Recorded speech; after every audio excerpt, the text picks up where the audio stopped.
And so insiders say the duo's glaring absence for a film that is based on one of the biggest draws in the DC canon underscores a dysfunctional dynamic that played out behind the scenes for this musical. Todd Phillips wanted nothing to do with DC during the making of the film, says one agent familiar with the director's unique carve out, which allowed him to bypass any oversight from the brand's gatekeepers.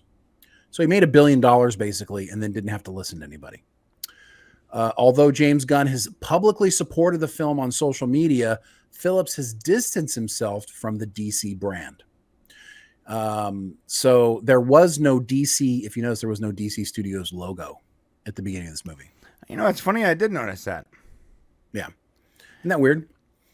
Yeah, no, it's weird considering DC Studios, aka Warner Brothers, owns it.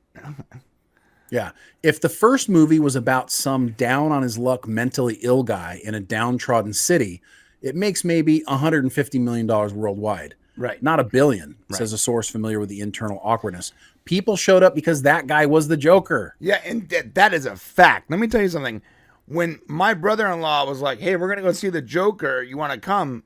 I only came, not based on the trailers, not based on anything I had seen. It all looked uninteresting to me because I like flashy movies. I'm not a big thought guy. Let's really get into the character development. I don't care about that.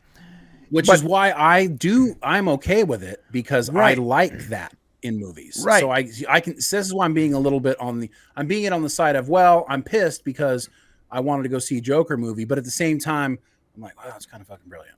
Right. You know, so when my brother-in-law was like, let's go see the Joker, I was like, yeah, let's go see the Joker because it was called the Joker, straight up. I liked the movie, but the reason I went to see it was only because it was connected to something I already liked. I would not have gone to see the movie if it was called Arthur Fleck. Not in a million years. Yes, exactly. Not in a million years would I've watched that movie if it was just called Arthur Fleck. I would have, but I'm a minority. Right. So it would have made $150 million tops. Right. Right. Now that the dust has settled on this sequel's disastrous opening weekend, it looks like plenty of soul searching is taking place on the Burbank lot. The overarching question being asked is, sorry, go ahead. There'll be peace when we are done. That's a good song. Yeah, I told everyone I was in the show, but there's a lot of soul searching going on. Of course not, dude. The overreaching question being asked is, why spend $200 million to make this movie, right? And especially if it's going to ignore the DC fan base. And ignores it's kind of putting it lightly. As Rolling Stone reviewed the film, this is what they said. Joker Folie à Deux has a message for fans. Go fuck yourself. That's what Rolling Stone said, man. So listen, people are honestly, unhappy about this whole thing. We're not exactly sure why Phillips did. Hopefully it'll come out at some point. Whether it's, look, I just want to crash the whole thing because I'm such a political lefty that I can't stand to have right-wing people liking what I made, whether it's that or whether it's, I don't want to make any more of these movies. I only wanted to make one. I'm an artist. I got to go do artist things. I don't want to get into this Hollywood, making all these, monies that just make a bunch of money and I got to compromise my soul. I don't know, but we got to find out what it is, right? Yeah, I don't want to make a bunch of money. I don't understand. I don't get it. I don't understand the concept behind. I don't understand the thought process. And you know what? It seems like a total slap in the face. Like he just smacks the studio in the face when he overspends $200 million on a movie that after he wrote it, he had to have known there's no way this movie's going to make its money back. Like, I'm going to burn all this to the ground and I'm going to spend 3 times more than I spent the first time. Well, when Gunn took over and Walter Hamada, right? He was asked by Collider, hey, do they have any input on what you're doing? Blah, blah, blah. And Phillips told him, with all due respect to them, this is kind of a Warner Brothers movie. So he never saw it as a DC movie.